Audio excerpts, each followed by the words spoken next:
Sige. Yan. Wow. Mga lods, ayan oh.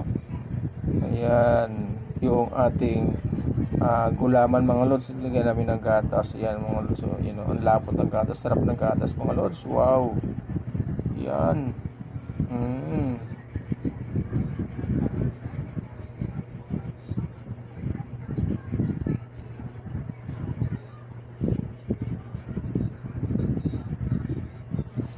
Kunting mikos-mikos lang tayo. Mikos-mikos natin. Ayan.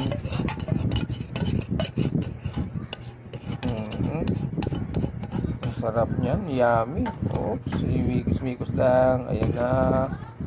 Ayan mga lods. Ayan. Ayan. Simple lang pagka mga lods, pero yummy yan. No? Yan yung simpleng mga lods. Simpleng pagkain, pero naman yummy naman siya. Yung mga natin sa rep. Ayan. Tapos ilalagay natin sa rip para lumamig at doon natin malalaman mga lods yan. Napakasarap nito. Okay? Thank you very much. Thank you for watching. Bye-bye.